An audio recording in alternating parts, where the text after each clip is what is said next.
Hey guys, hi and hello to all. This side Priya Rana, and we are heading on to the fourth lecture, which is based on sampling. So, what is sampling? Sampling is getting a sample from a population. Then, what is a population? Population is the entire group from which we are going to draw the conclusions. And what is a sample? Sample is a specific group from whom we are going to collect the data. Okay, so population is the entire group, and sample is a specific group that we collect for our data. Moving on, type of sampling method. So we have basically two types to collect the samples. Number one is probability sampling, and number two is non probability sampling. So in probability sampling we have simple random, systematic, stratified, cluster. In non probability sampling we have convenience, quota sampling, judgment sampling, and snowball sampling. So, talking about first of all the probability sampling methods. See, the meaning of probability sampling means here every member have an equal chance of being selected. This is probability sampling. Number one is simple random sample. In simple random sample, see, this is the population in which we are simply taking out one person. So that is simple randomly we are taking out one person and collecting the data. This is simple random. And systematic, every third person from whom we are collecting the data, every third person, see, every third person. So this is the systematic sampling in which we are following a systematic plan to do sampling. Next is stratified sampling. Stratified sampling means we have arranged the groups on the basis of specific characteristics. We have arranged the groups, and from that groups we are taking the samples. Next is cluster sampling, in which we are making clusters. We are making groups of different persons, and from them we are selecting one or two groups, or any group, any randomly we are selecting any group, and from that group we are taking the information. This is cluster sampling. So talking about first of all simple random sampling example. So suppose if we want to select 100 employees from 1 to 1000 employees from a company's database. So from that, a random number generator to select, we use a random number generator to select 100 numbers. So this is simple random sampling. So from 1 to 1000 employees we are randomly selecting any employee, any 100 employees from them. That is simple random sampling. Systematic random sampling, in which we see here we are choosing from the starting point, that is the sixth number. So from sixth number we are choosing every 10th number, and so on we are going to do it.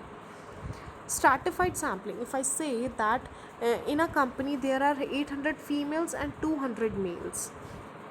Okay, so from that we are making two stratas.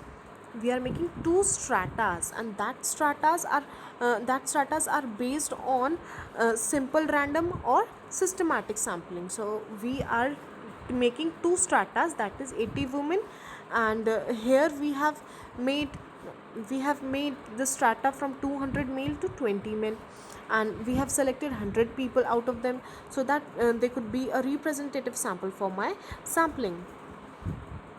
Next is cluster method. See, in cluster method we have 100 cities to which we have to take samples from. Then from 10 cities it wouldn't be possible for making sample of 10 cities, all 10 cities. So we are selecting randomly, we are selecting 10 cities from them, and we are making a cluster of 3 offices of that cities, and taking a random sampling from those 3 offices.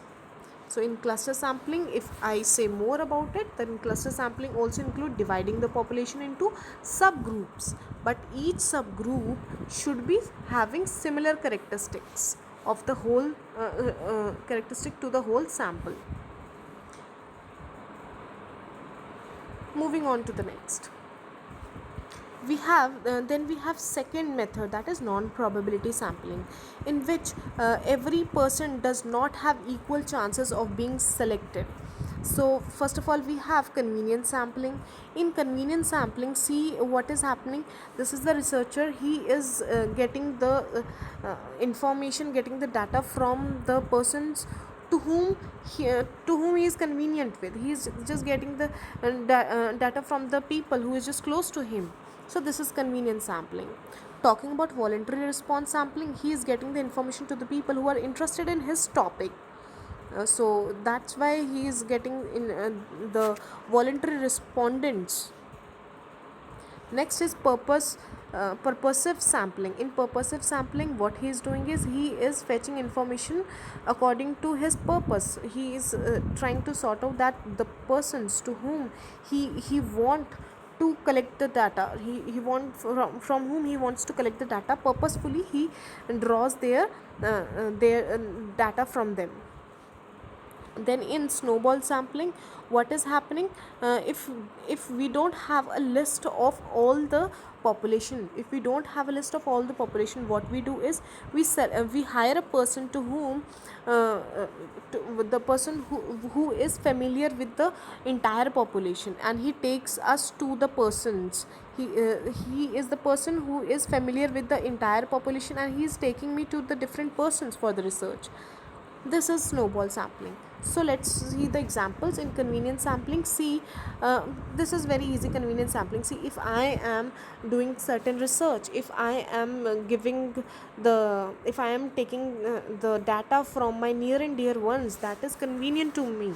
This is convenience sampling example. If I talk about voluntary response sampling, see, in this what is happening is you are sending a survey to the students for your university.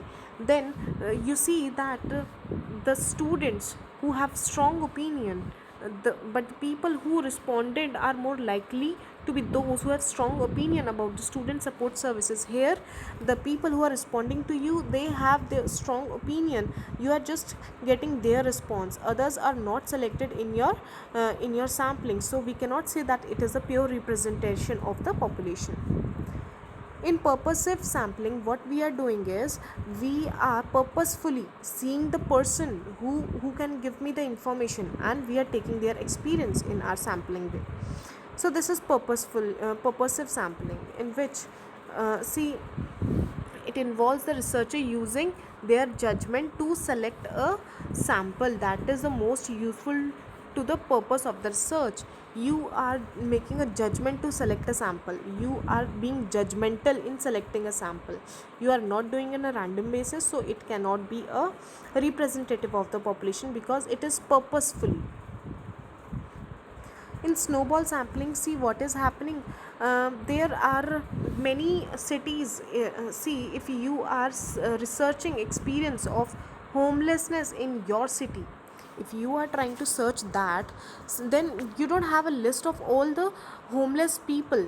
You don't have a list of all homeless people. You don't have any record of that. So what you do is you meet one person. You meet one person who agrees to participate in the research, who agrees to participate in your research, and then you put in contact. That person will put you contact with other people whom she knows in that area. So in snowball sampling, if I say that if I am choosing this one person,